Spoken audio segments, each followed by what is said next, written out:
Hi there, Michael King from the Cosmosis Mentoring Centre, here again to talk to you today about a bit of a touchy subject. Are you too tired for sex?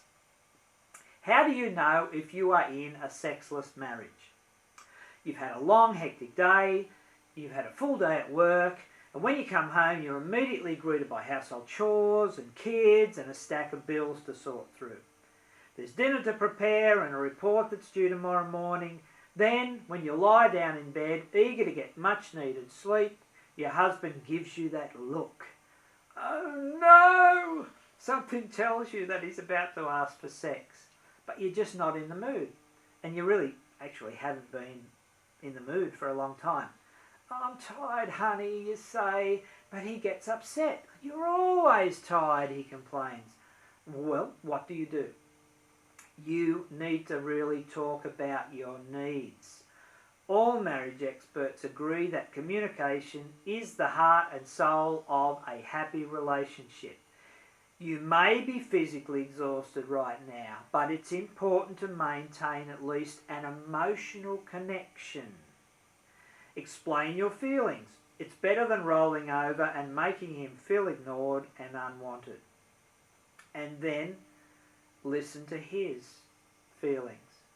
Talking to each other can also help you find a happy compromise and look for a practical and realistic way to solve the problem. For example, you can set a special day each week when you and your husband can go on a date and set the mood for bedtime. Or, if you're overwhelmed by work and household chores, you can talk about ways to reduce your workload. Maybe you can hire a housekeeper, or your husband can take over dinner and dishes 3 times a week. You can boost your body. Regular physical activity and exercise can help boost your libido and strengthen your body. Exercise releases endorphins, your body's happy hormones, and losing those excess pounds can also make you feel better about yourself and the way you look. But I'm too tired and too busy to exercise.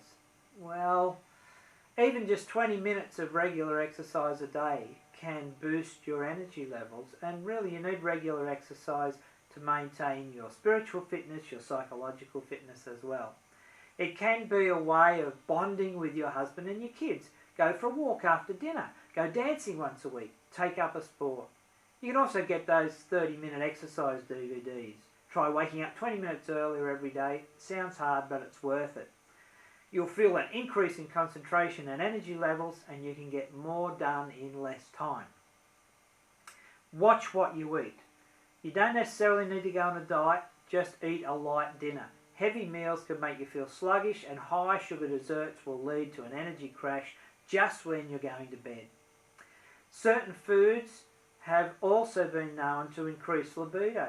Why not include these ingredients in your meal plans? Many people will advise you to have a glass of wine to prepare for sex. However, I feel it's a bit sad if you have to drug yourself to enjoy sex. I myself discourage the use of all recreational drugs, even the legal ones like coffee and alcohol. Remember, alcohol is a poison. Just because it's a legal drug doesn't mean it's good for you. There is no safe dose of alcohol, and every independent study says that. Spend time away from the kids.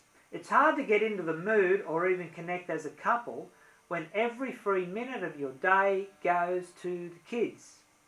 Maybe you can declare every other Saturday couple time and send the kids to the grandparents. Or hire a babysitter so you and your husband can watch a movie or go out for a night on a date and then make love when you come home. If that's not feasible, look for other pockets of couple time. You can have a Sunday breakfast in bed or meet up for lunch once a week. Sex is just part of a deeper, intimate relationship.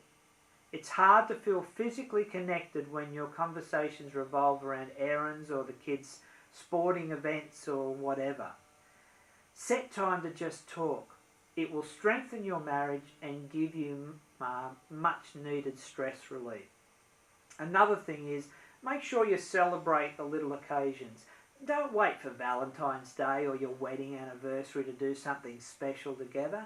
Make little romantic gestures just because you can. Send him flowers just to thank him for being a great dad and husband. Make an effort to send her flowers and do things that she likes. Give her a voucher to go to the spa for the day. Leave some nice loving messages on your partner's voicemail. This is a great way to put the spark back into your relationship. It's also a great way to keep reminding each other how much you love and appreciate each other. Sex isn't the only way to show affection and appreciation, and sometimes that's all a couple needs to do to get through a kind of a dry spell.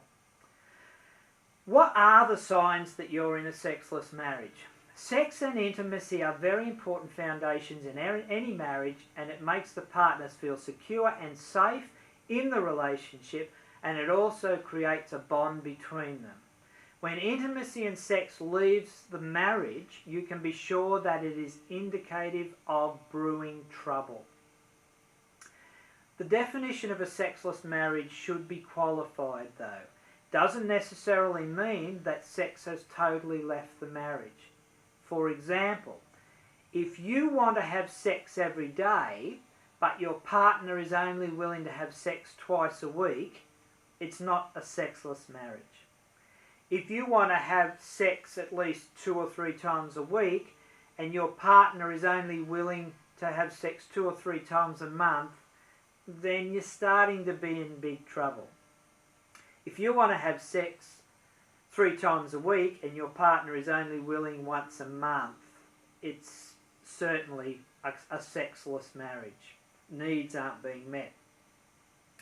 A sexless marriage is hard to discuss sometimes, and the other partner, usually the one who is not willing to get more intimate, will not likely understand what it means and what the implications are. Since their demand for sex is being met, they don't consider it a sexless marriage. The huge difference in the sexual needs of the spouses is what triggers the trouble. One person will gain control of when sex is initiated, and it leaves the other partner feeling powerless and frustrated. Unfortunately, this situation is not uncommon. Studies show that 1 in 5 marriages are considered sexless. The effects of a sexless marriage can be hard because the constant rejection can make the partner feel unwanted and undesirable. It also contributes to feelings of being trapped in a relationship. It doesn't matter how spiritual you are, there's still a human component to relationships, and this must be honoured. Some signs that you may be heading towards a sexless marriage are going to bed early or earlier than your partner in order to avoid the advances. Relenting to sex out of guilt and not out of desire to get intimate and communicate love with your partner. Arguing about sex. Blaming each other about sex or the reasons for not having sex. Complaining that the partner is always amorous. Blaming the children, work or other external problems for not wanting sex. Feeling resentment. Feeling angry towards your partner around love making and their advances. Wondering whether your spouse still loves you or not. Shutting down emotionally and building a wall around yourself to protect yourself from rejection. You may also find yourself not making sexual advances towards your partner because of the frequency of rejection. Feeling frustrated because your partner does not seem to understand where you're coming from. Entertaining thoughts of finding companionship with other people to meet your sexual needs. That's a real danger signal. Dr. Phil, the famous TV personality, says that sexless marriages is an epidemic, with an estimated 20 to 40 million couples in the United States alone complaining of this particular problem. A sexless marriage can be fixed, but the issue of sex and intimacy in a marriage is so hard to discuss for most people, but it's worth it. Don't just sweep this under the carpet. A discussion of the underlying causes for a sexless marriage can also lead to more friction. For example, work is one factor that is most commonly brought up when dealing with this problem. But marriage experts say that all the hard work is ultimately wasted if it means a failed relationship. Also, there are spouses who think that sex is ultimately not important in a relationship. Unfortunately, if the problem goes on too long, permanent damage on the relationship is inevitable, unless it's mutual. Some people just, in a relationship, both people just don't feel that sex is important. That's a different story. It is not healthy for a romantic couple to go longer than 2 weeks without sex. Together, I mean. After all, the big difference between your relationship with your life partner and your friends is that you have sex with your life partner. If your partner's needs for sex and emotional intimacy are not being met, then eventually they will find someone who meets those needs outside of the relationship. It's inevitable. So make sex an important part of sharing and communicating love in your relationship. Something else may have to go to make space for this, but you will be glad you made the change. And remember that if you can't sort this out with your partner, you must seek professional help. Check out my other videos on relationships, and I hope you enjoy your renewed sex life. Remind yourself how lucky you are to have a regular sex partner to share your life with and have fun with it. I hope you find this helpful.